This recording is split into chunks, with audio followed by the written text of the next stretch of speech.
بسم اللہ الرحمن الرحیم اللہم صلی علی سیدنا مولانا محمد وعلی آلہ واصحاب سیدنا مولانا محمد وبارک وسلم صلی علیہ۔ عزیز طلبہ و طالبات، ہمارا پچھلا لیکچر توحید کی تعریف، اس کی اقسام، اس کے بارے میں چند گزارشات تھیں۔ آج ہم توحید کا اپوزٹ شرک، اس کے بارے میں گفتگو کریں گے۔ تو شرک توحید کا مضاد ہے۔ شرک کا لغوی معنی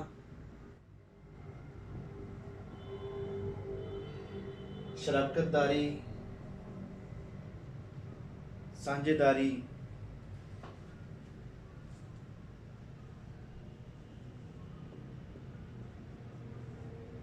واحد کا یہ جو الٹ ہے، توحید کا الٹ ہے، یہ لغوی معنی اس کا۔ اصطلاحی معنی اللہ تعالیٰ کی ذات، اس کی صفات، عبادات، صفات کے تقاضوں میں خدا کے ساتھ کسی کو شریک ٹھہرانا، یہ شرک کہلاتا ہے۔ قرآن پاک میں شرک کو ظلم عظیم قرار دیا گیا ہے۔ قرآن پاک میں اللہ تعالیٰ نے ارشاد فرمایا ہے کہ بے شک اللہ تعالیٰ معاف نہیں فرمائے گا اس کو جو اس کے ساتھ کسی کو شریک ٹھہرائے گا، اس کے علاوہ جسے چاہے گا معاف فرما دے گا۔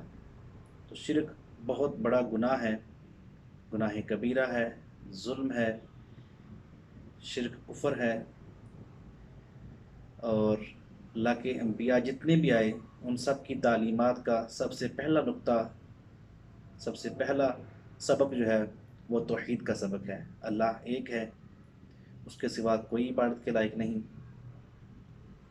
جیسی صفات اس کی ہیں ایسی صفات کسی اور کی نہیں۔ نہ اس کی اولاد ہے، نہ اس کا کوئی بیٹا ہے، نہ بیوی ہے، نہ بیٹی ہے، نہ اس کا کوئی والد ہے، نہ کوئی اس کا ہمسر ہے۔ تو شرک کے معنی اللہ تعالیٰ کو اس کی ذات، اس کی صفات اور اس کی صفات کے تقاضوں میں، عبادت میں کسی کو شریک ٹھہرانا، یہ شرک کہلاتا ہے۔ جیسے کہ ہم نے توحید کی اقسام پڑھی، ایسے ہی شرک کی اقسام بھی ہیں۔ شرک فی ذات، کسی غیر خدا کو، اللہ کے علاوہ کسی کو خدا ماننا، وہ بتوں کی صورت میں ہو یا دیگر جو صورتیں۔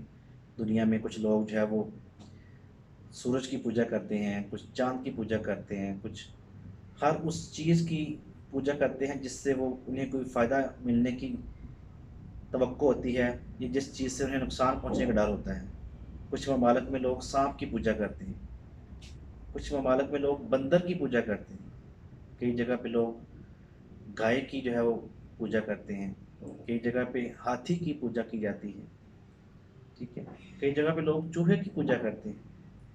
ہر اس چیز سے جہاں نفع ملنے کی یا جہاں سے نقصان ملنے کی توقع یا امید کی جاتی ہے، لوگ اس کی عبادت شروع کر دیتے ہیں۔ یہ بات اسلام کے خلاف ہے ہی، اسلام کے خلاف تو ہے ہی، لیکن یہ بات تو عقل کے بھی خلاف ہے کہ انسان اشرف المخلوقات ہو کر جانوروں کی، بے جان مورتیوں کی پوجا کرے۔ تو عزیز طلباء طالبات، علامہ اقبال کہتے ہیں نا، وہ ایک سجدہ جسے تو گراں سمجھتا ہے، دیتا ہے ہزار سجدوں سے دیتا ہے آدمی کو نجات۔ تو ایک خدا کے سامنے جھکنا انسان کو جگہ جگہ جھکنے سے بچا لیتا ہے۔ سجدے کی اگر بات آتی ہے تو سجدہ بھی صرف خدائے واحد لا شریک کو روا ہے۔ خدا کی ذات کے علاوہ کسی کی ذات کو سجدہ کرنا جو ہے وہ جائز نہیں۔ اگر سجدہ عبادت کی نیت سے کیا تو شرک، اگر سجدہ کسی کی عزت کے لیے کیا، ادب و احترام میں کیا، تب بھی گناہ کبیرہ ہے، حرام ہے۔ سجدہ صرف خدا کی ذات کو، عبادت صرف رب کی ذات کی، اس کے علاوہ کسی کی جو ہے وہ عبادت پوجا جائز نہیں، روا نہیں۔ تو عزیز طلباء کرام، شرک کی اقسام میں ہم نے اسی توحید کی اقسام پڑھی۔ شرک فی ذات،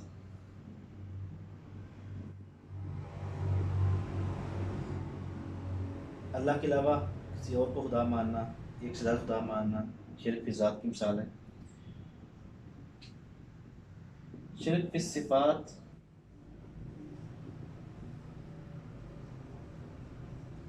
شرک فی تقاضۂ صفات،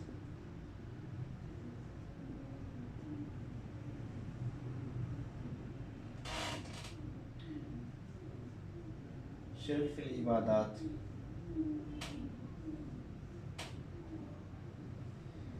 عزیز طلباء و طالبات، شرک فی الصفات میں کچھ بچوں کے ذہن میں سوال پیدا ہوتا ہے، کچھ نے یہ سوال کیا بھی، یہ سوال اٹھتا بھی ہے کہ جو صفات اللہ تعالیٰ کی ہیں وہ صفات کسی اور میں اگر پائی جائیں تو وہ شرک ہو جاتا ہے۔ تو ایک بچے نے سوال کیا کلاس میں، تو میں وہاں پہ اسے جواب بھی دیا، آپ کو بھی سوال بھی سنا دیتا ہوں، اس کا جواب بھی عرض کیا دیتا ہوں کہ قرآن پاک میں ہے ان اللہ سمیع علیم، ان اللہ سمیع بصیر، بے شک اللہ تعالیٰ سمیع ہے، سننے والا ہے، بصیر ہے، دیکھنے والا ہے، علیم ہے، علم والا ہے۔ تو بچے نے سوال کیا سر یہ ساری اللہ کی صفات ہیں، تو ہم بھی سننے والے ہیں، دیکھنے والے ہیں، انسانوں کے پاس بھی علم ہے، تو علم رکھنا، سننے والا ہونا، قوت سماعت رکھنا، قوت بصارت رکھنا، تو یہ کہیں مماثلت تو نہیں اور خدا نخواستہ ان صفات میں جو اللہ میں پائی جاتی ہیں، انسان میں پائی جاتی ہیں، یہ شرک تو نہیں ہو جاتا؟ شرک کس صفات میں تو نہیں آتا؟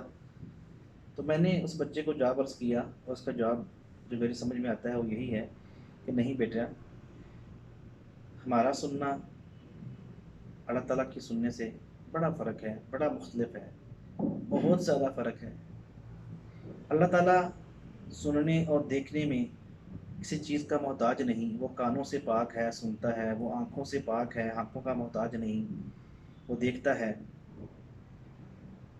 ہم انسان سننے کے لیے کانوں کے محتاج ہیں، دیکھنے کے لیے آنکھوں کے محتاج ہیں، آنکھیں ہوں بھی، کان ہوں بھی، پھر بھی خدا کی توفیق کے محتاج ہیں، خدا کی عطا کے محتاج ہیں۔ اللہ تعالیٰ کی قوت سماعت، قوت بصارت ذاتی ہے۔ پھر ایسے ہی ہماری جو نظر کی ہے وہ لمیٹیشن ہے، حد ہے کہ ہم ایک حد تک دیکھ سکتے ہیں، اس حد کے بعد ہماری نظر جو ہے اس کی بصارت کی جو حد ہے وہ ختم ہو جاتی ہے، اس آگے نہیں دیکھ سکتی۔ جبکہ اللہ تعالیٰ تو سمندروں کے نیچے، پہاڑوں کے اندر جتنی بھی کوئی پوشیدہ چیز ہے، چاہے اس مضبوط سے مضبوط تر قلعہ میں انسان جو ہے وہ چلا جائے، کہیں بھی چھپ جائے، اللہ تعالیٰ کی ذات ہر جگہ دیکھتی ہے، اس کی بصارت کی کوئی حد نہیں ہے۔ وہ تو ہم جو سوچتے ہیں وہ بھی جانتا ہے، ان اللہ علیم بذات صدور، سینوں میں جو ہم نے ابھی سوچا ہوتا ہے، ہمارے سینوں میں راز ہیں، وہ مالک تو وہ بھی جانتا ہے۔ اس لیے ہمارا علم، ہماری بصارت، ہماری سماعت قطعاً کسی بھی طرح سے یہ جو ہے وہ اللہ تعالیٰ کی صفات میں اسے جو ہے وہ مطابق یا مقابل نہیں ہے۔ اور اللہ تعالیٰ کا جو عطا ہے، کسی کی ذاتی چیز ہو، کسی کی دی ہوئی ہو، اس میں بڑا فرق ہوتا ہے۔ لہذا شرک کو اتنی چھوٹی چھوٹی چیزوں میں نہیں لے کے آنا چاہیے، اور شرک جو ہے وہ بہت بڑا گناہ ہے، اس کو شرک جو ہے حقیقت میں وہی رکھنا چاہیے، نہ کہ ہر چھوٹی چھوٹی بات کو، ہر معاملے کو شرک جو ہے وہ کہہ دیا جائے۔ تو عزیز طلباء و طالبات، شرک فی العبادات، عبادت میں شرک، عبادت صرف اللہ کی ذات کی، کوئی بھی عبادت ہے، نماز ہے، سجدہ ہے، ساری عبادت جو ہے وہ اللہ کے لیے کی جاتی ہے۔ کبھی انسان جو ہے وہ عبادت اگر کوئی غیر اللہ کی کرتا ہے تو یہ بھی شرک ہے، شرک کی تقاضۂ صفات۔